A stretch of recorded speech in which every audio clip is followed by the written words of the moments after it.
Michelle and I have been so touched by all the well wishes that we've received over the past few weeks.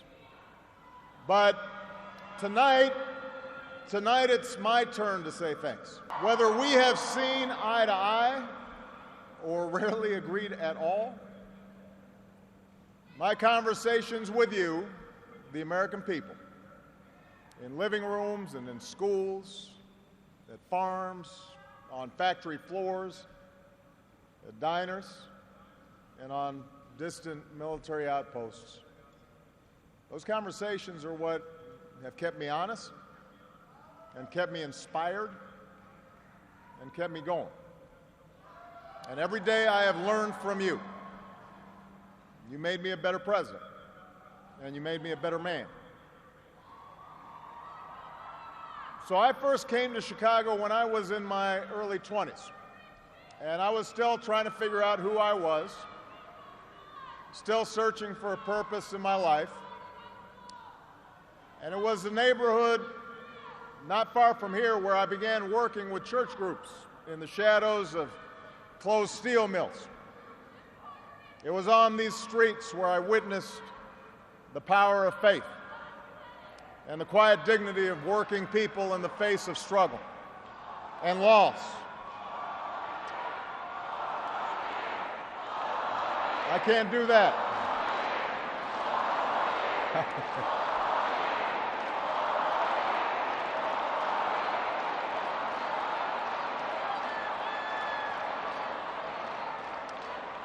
Now, this is where I learned that change only happens when ordinary people get involved and they get engaged and they come together to demand it.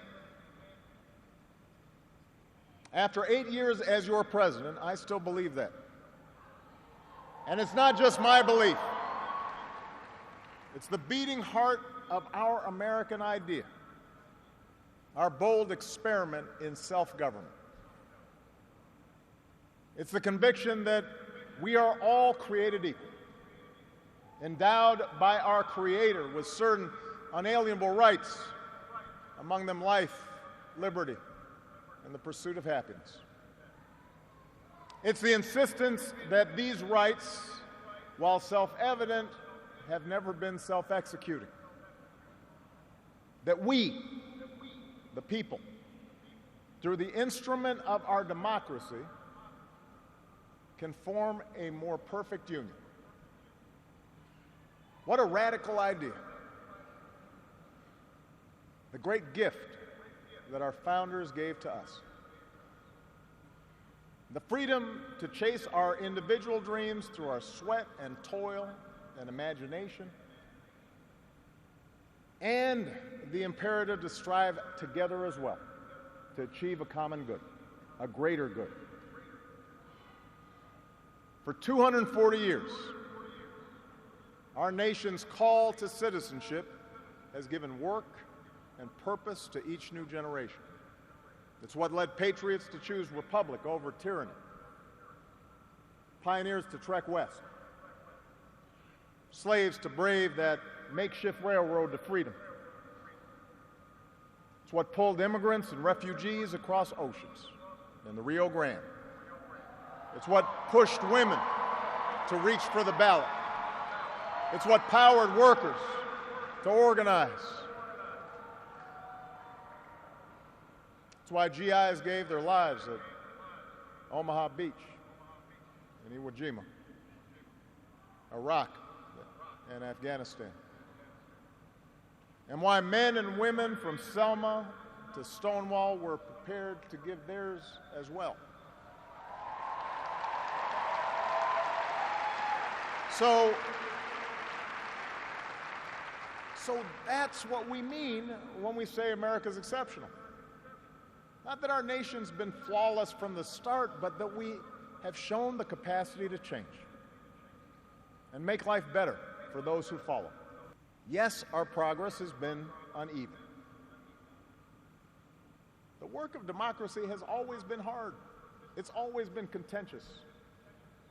Sometimes it's been bloody. For every 2 steps forward, it often feels we take one step back. But the long sweep of America has been defined by forward motion, a constant widening of our founding creed to embrace all, and not just some. If I had told you 8 years ago that America would reverse a Great Recession, reboot our auto industry, and unleash the longest stretch of job creation in our history, if I had told you that we would open up a new chapter with the Cuban people, shut down Iran's nuclear weapons program without firing a shot, take out the mastermind of 9/11, if I had told you that we would win marriage equality and secure the right to health insurance for another 20 million of our fellow citizens,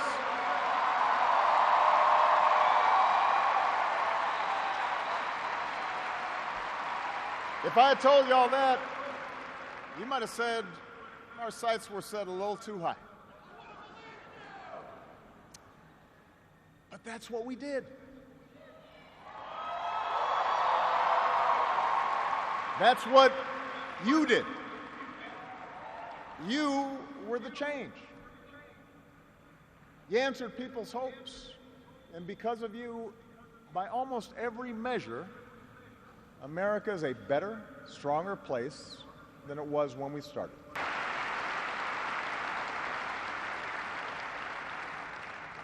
In 10 days, the world will witness a hallmark of our democracy. No. The peaceful transfer of power from one freely elected president to the next.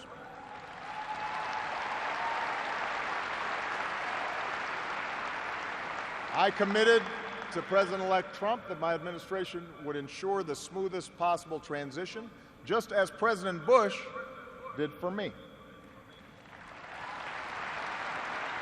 Because it's up to all of us to make sure our government can help us meet the many challenges we still face. We have what we need to do so. We have everything we need to meet those challenges. After all, we remain the wealthiest, most powerful, and most respected nation on earth. Our youth, our drive, our diversity and openness, our boundless capacity for risk and reinvention means that the future should be ours. But that potential will only be realized if our democracy works. Only if our politics better reflects the decency of our people. Only if all of us, regardless of party affiliation or particular interests, help restore the sense of common purpose that we so badly need right now. And that's what I want to focus on tonight, the state of our democracy. Understand, democracy does not require uniformity. Our founders argued, they quarreled, eventually they compromised. They expected us to do the same. But they knew that democracy does require a basic sense of solidarity. The idea that for all our outward differences, we're all in this together, that we rise or fall as one. There have been moments throughout our history that threatened that solidarity. And the beginning of this century has been one of those times. A shrinking world, growing inequality, demographic change, and the specter of terrorism. These forces haven't just tested our security and our prosperity, but are testing our democracy as well. And how we meet these challenges to our democracy will determine our ability to educate our kids and create good jobs, and protect our homeland. In other words, it will determine our future. To begin with, our democracy won't work without a sense that everyone has economic opportunity. And the good news is that today the economy is growing again.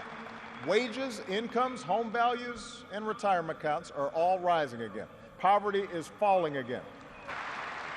The wealthy are paying a fair share of taxes, even as the stock market shatters records. The unemployment rate is near a 10-year low. The uninsured rate has never, ever been lower. Healthcare costs are rising at the slowest rate in 50 years. And I've said, and I mean it, if anyone can put together a plan that is demonstrably better than the improvements we've made to our healthcare system that covers as many people at less cost, I will publicly support it.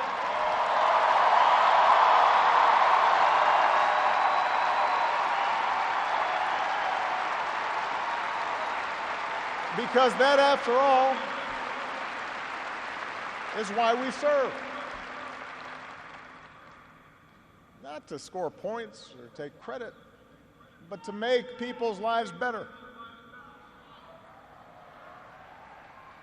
But for all the real progress that we've made, we know it's not enough. Our economy doesn't work as well or grow as fast when a few prosper at the expense of a growing middle class and ladders for folks who want to get into the middle class. That's the economic argument, but stark inequality is also corrosive to our democratic idea. While the top 1% has amassed a bigger share of wealth and income, too many of our families in inner cities and in rural counties have been left behind. The laid-off factory worker, the waitress or healthcare worker who's just barely getting by and struggling to pay the bills, convinced that the game is fixed against them, that their government only serves the interests of the powerful. That's a recipe for more cynicism and polarization in our politics. Now, there are no quick fixes to this long-term trend. I agree, our trade should be fair and not just free. But the next wave of economic dislocations won't come from overseas. It will come from the relentless pace of automation that makes a lot of good middle-class jobs obsolete.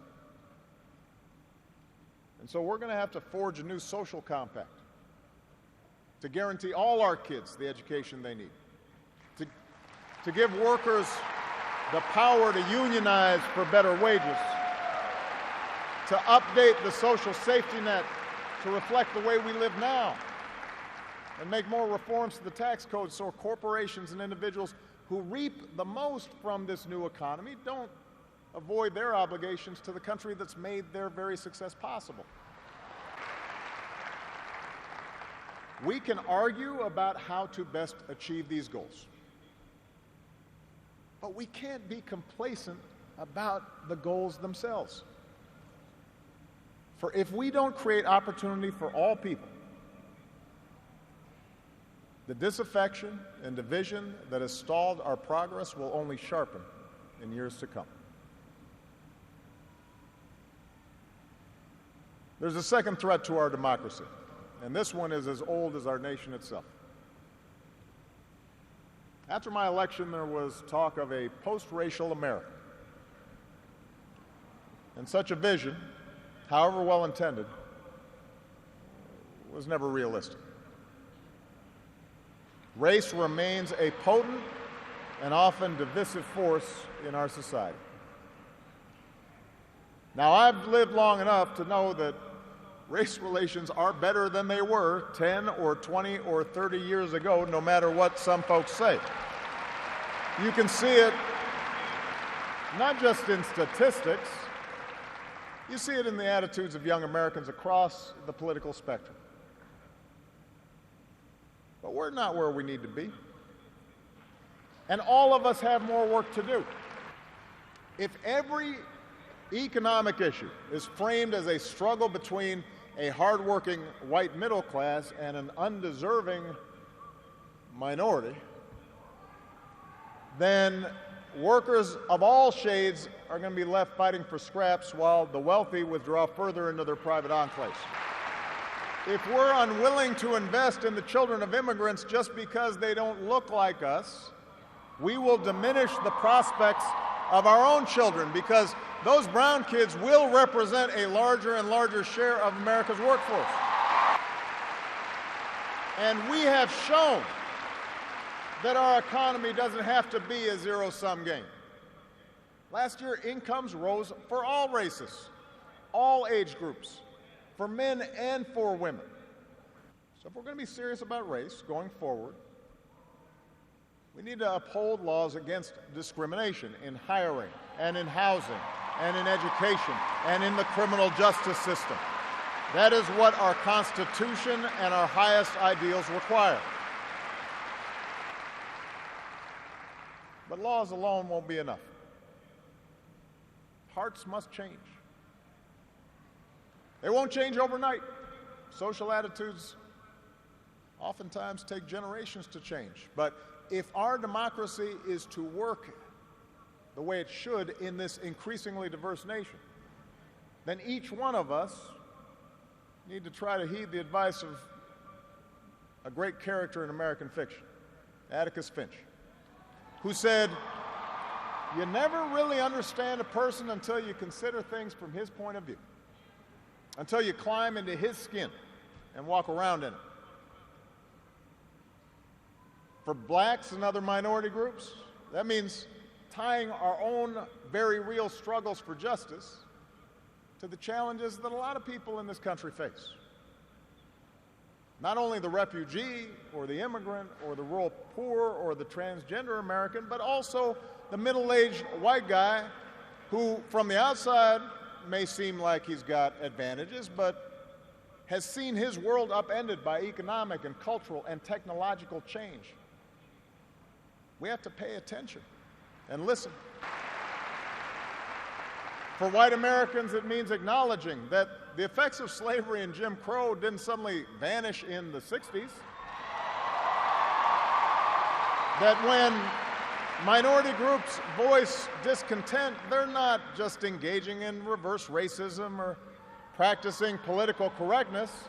When they wage peaceful protest, they're not demanding special treatment, but the equal treatment that our founders promised. For native-born Americans, it means reminding ourselves that the stereotypes about immigrants today were said almost word for word about the Irish and Italians and Poles, who it was said were going to destroy the fundamental character of America. And as it turned out, America wasn't weakened by the presence of these newcomers. These newcomers embraced this nation's creed, and this nation was strengthened. So, regardless of the station that we occupy, we all have to try harder. We all have to start with the premise that each of our fellow citizens loves this country just as much as we do, that they value hard work and family just like we do, that their children are just as curious and hopeful and worthy of love as our own.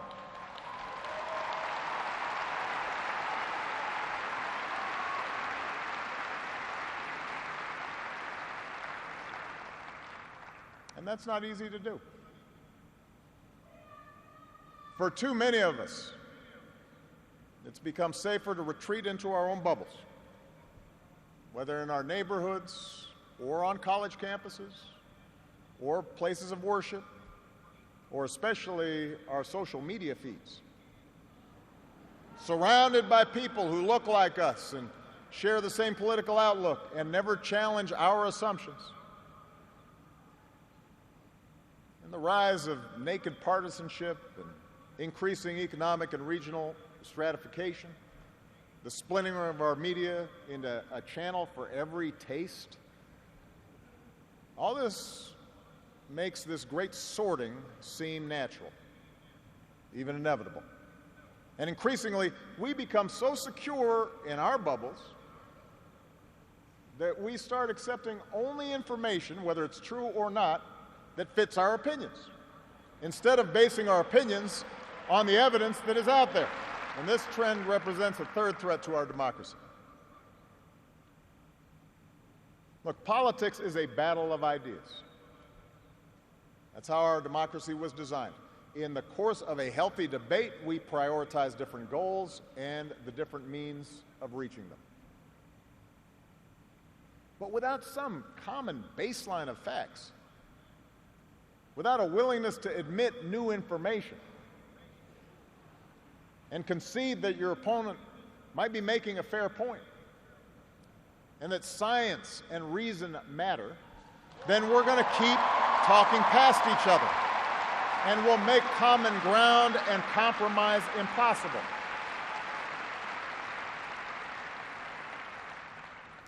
And isn't that part of what so often makes politics dispiriting? How can elected officials rage about deficits when we propose to spend money on preschool for kids, but not when we're cutting taxes for corporations? How do we excuse ethical lapses in our own party, but pounce when the other party does the same thing? It's not just dishonest, this selective sorting of the facts. It's self-defeating. Because, as my mom used to tell me, reality has a way of catching up with you.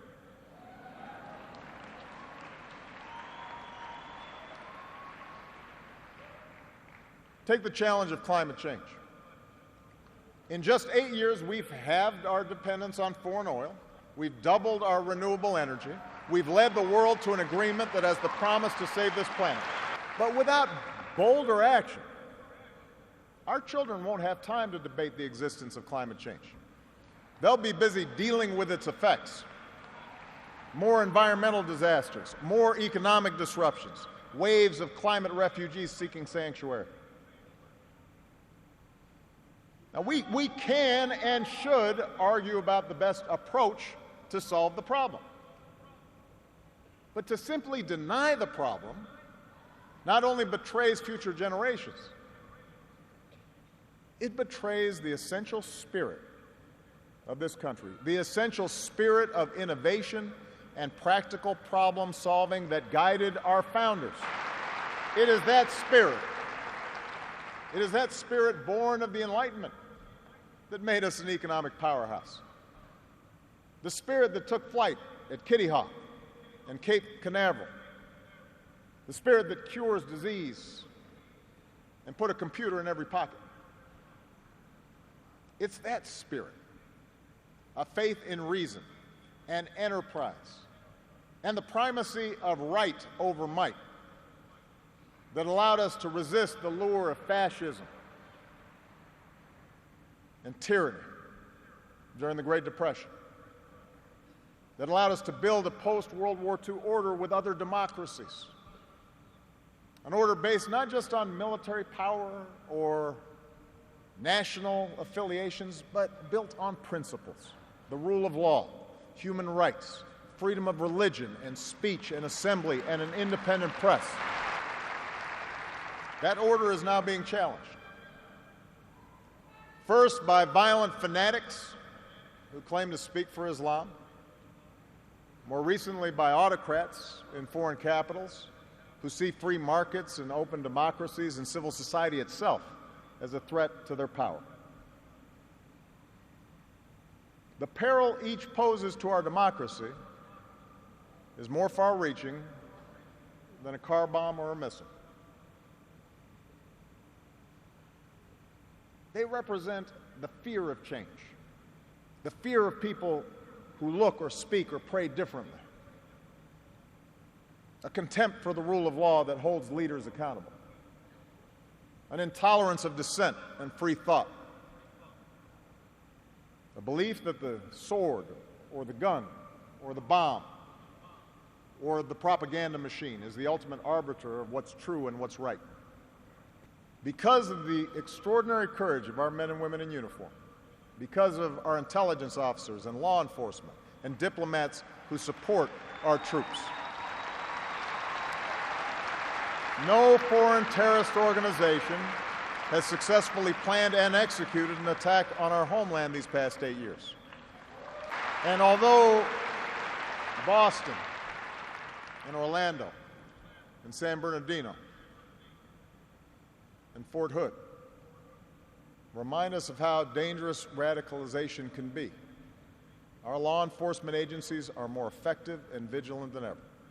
We have taken out tens of thousands of terrorists, including bin Laden.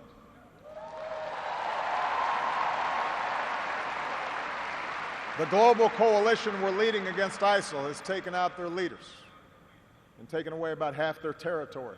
ISIL will be destroyed, and no one who threatens America will ever be safe. And to all who serve or have served, it has been the honor of my lifetime to be your commander-in-chief. And we all owe you a deep debt of gratitude.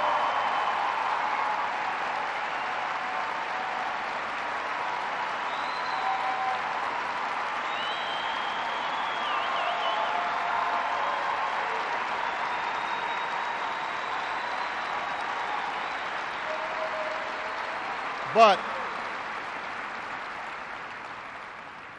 protecting our way of life, that's not just the job of our military.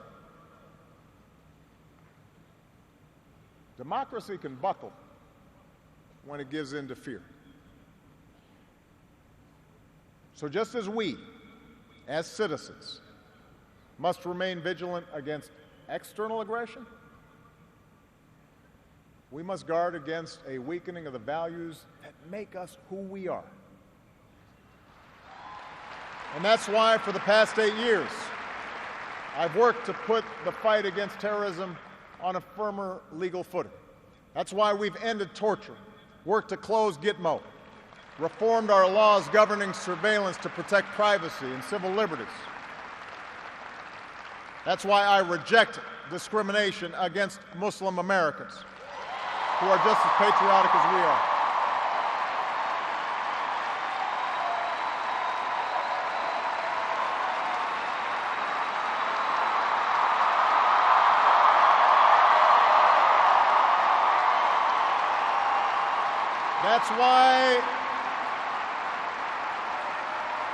That's why we cannot withdraw.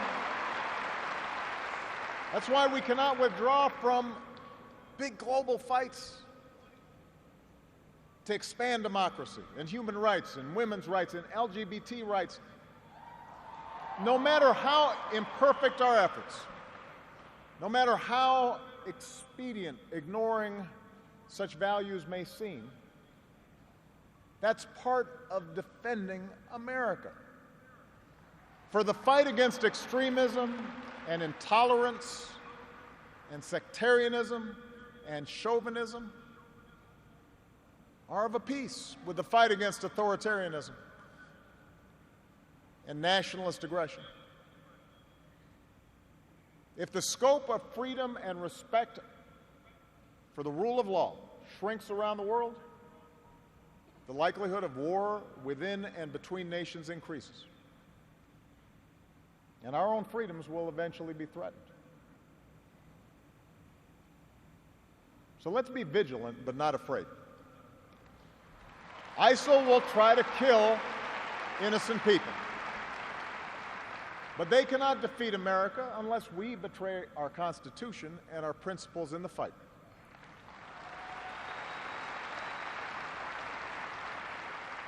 Rivals like Russia or China cannot match our influence around the world unless we give up what we stand for and turn ourselves into just another big country that bullies smaller neighbors.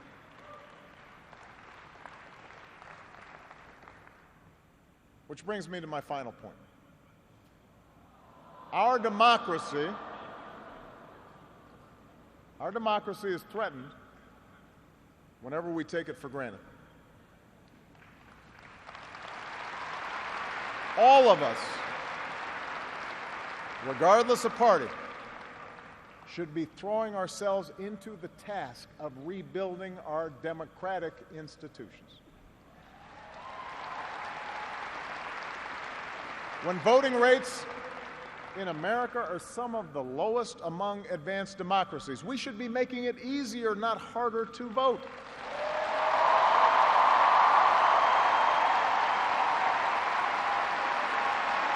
When trust in our institutions is low,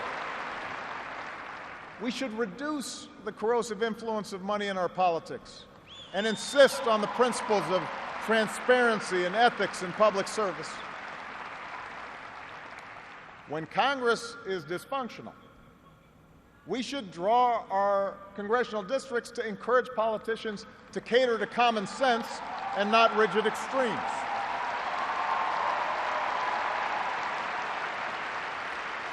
But remember, none of this happens on its own. All of this depends on our participation, on each of us accepting the responsibility of citizenship, regardless of which way the pendulum of power happens to be swinging.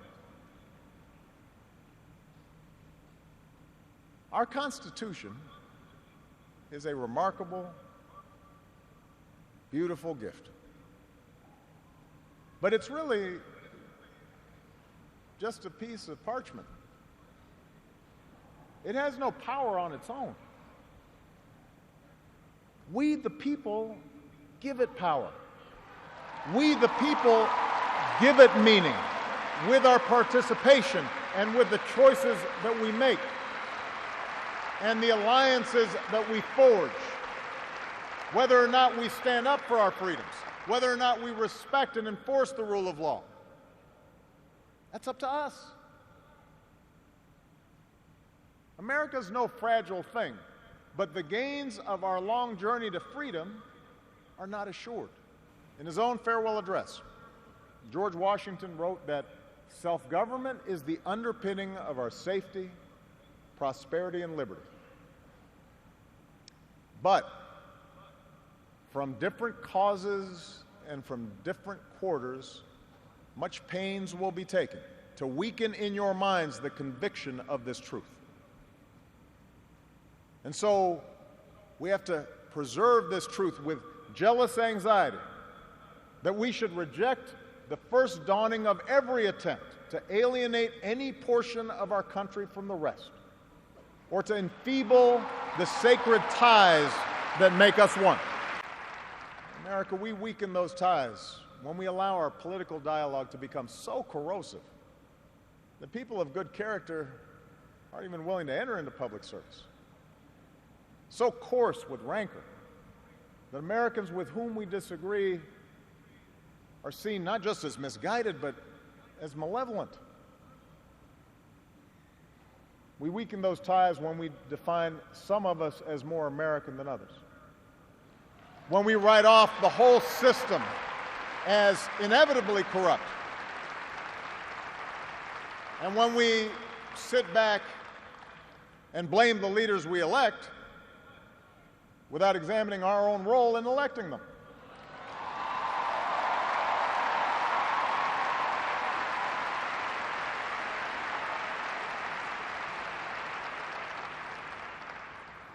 It falls to each of us to be those anxious, jealous guardians of our democracy,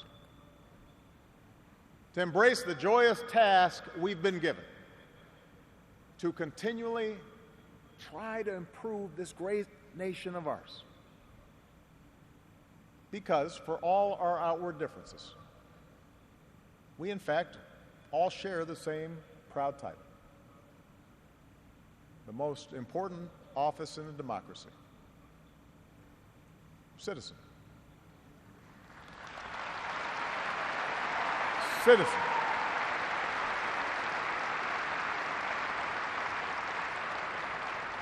So you see, that's what our democracy demands. It needs you. Not just when there's an election, not just when your own narrow interest is at stake, but over the full span of a lifetime. If you're tired of arguing with strangers on the internet, try talking with one of them in real life.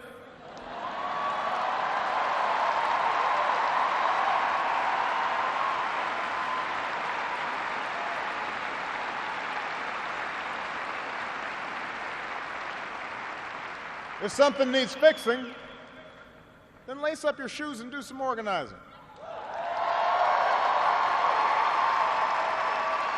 If you're disappointed by your elected officials, grab a clipboard, get some signatures, and run for office yourself.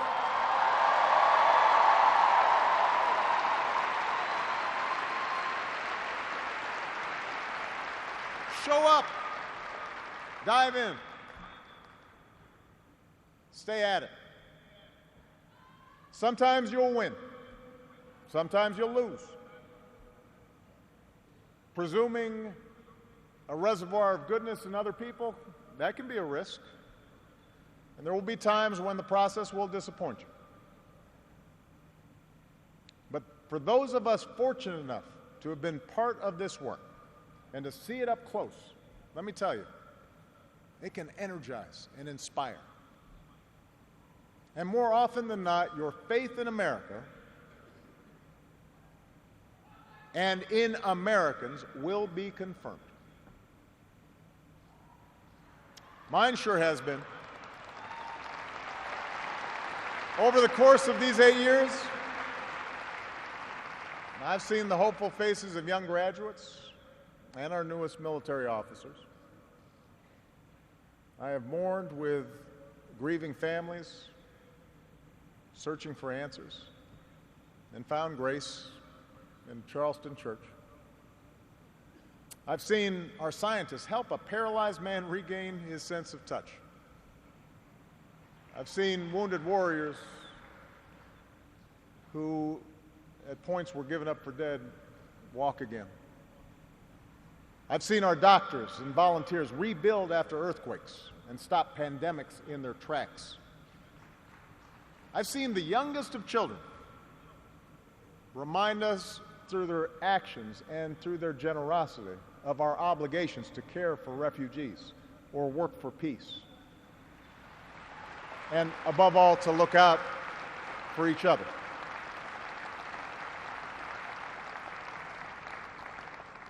So that faith that I placed all those years ago, not far from here, in the power of ordinary Americans to bring about change, that faith has been rewarded in ways I could not have possibly imagined. And I hope your faith has too. Some of you here tonight or watching at home, you were there with us in 2004, in 2008, 2012.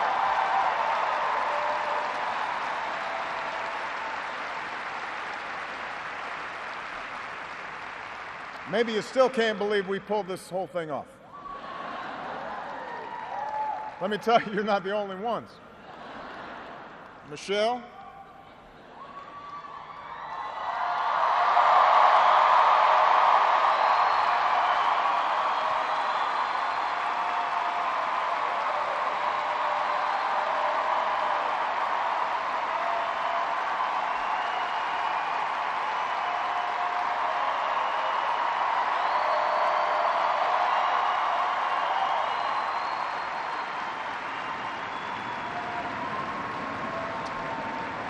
Michelle LaVaughn Robinson, girl of the South Side.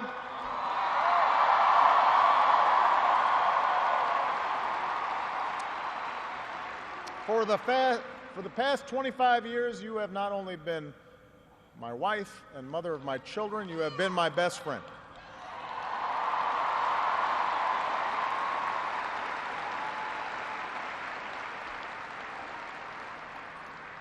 You took on a role you didn't ask for, and you made it your own, with grace and with grit and with style and good humor. You made the White House a place that belongs to everybody. And a new generation sets its sights higher because it has you as a role model. So you have made me proud. and you have made the country proud. Malia and Sasha, under the strangest of circumstances, you have become two amazing young women. You are smart and you are beautiful, but more importantly, you are kind and you are thoughtful and you are full of passion. You wore the burden of years in the spotlight so easily. Of all that I have done in my life, I am most proud to be your dad. To Joe Biden, the scrappy kid from Scranton, who became Delaware's favorite son. You were the first decision I made as a nominee, and it was the best. Not just because you have been a great vice president, but because in the bargain I gained a brother. And we love you and Jill like family, and your friendship has been one of the great joys of our lives.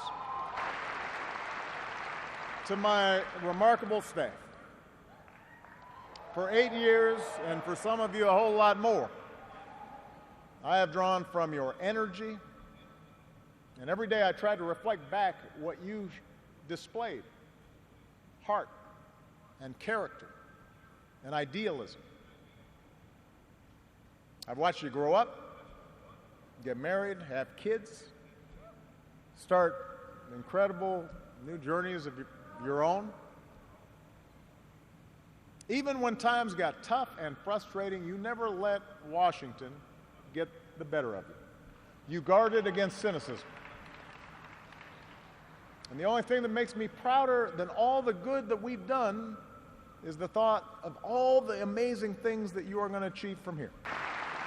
And to all of you out there, every organizer who moved to an unfamiliar town, every kind family who welcomed them in, every volunteer who knocked on doors, every young person who cast a ballot for the first time, every American who lived and breathed the hard work of change, you are the best supporters and organizers anybody could ever hope for, and I will be forever grateful.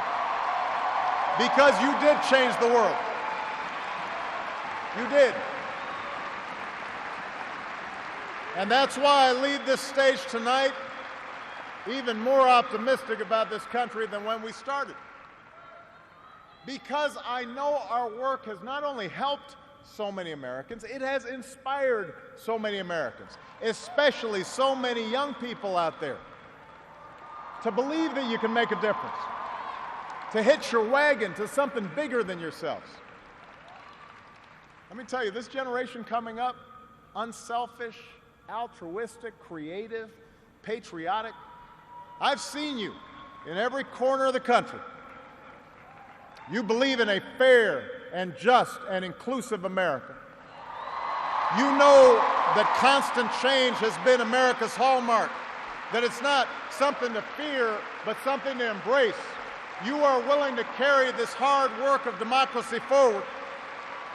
You'll soon outnumber all of us, and I believe as a result, the future is in good hands. My fellow Americans, it has been the honor of my life to serve you. I won't stop. In fact, I will be right there with you as a citizen for all my remaining days. But for now, whether you are young or whether you're young at heart, I do have one final ask of you as your president. The same thing I asked when you took a chance on me 8 years ago. I'm asking you to believe, not in my ability to bring about change, but in yours. I'm asking you to hold fast to that faith written into our founding documents, that idea whispered by slaves and abolitionists, that spirit sung by immigrants and homesteaders and those who marched for justice, that creed reaffirmed by those who planted flags from foreign battlefields to the surface of the moon, a creed at the core of every American whose story is not yet written. Yes, we can. Yes, we did. Yes, we can. Thank you. God bless you. May God continue to bless the United States of America. Thank you.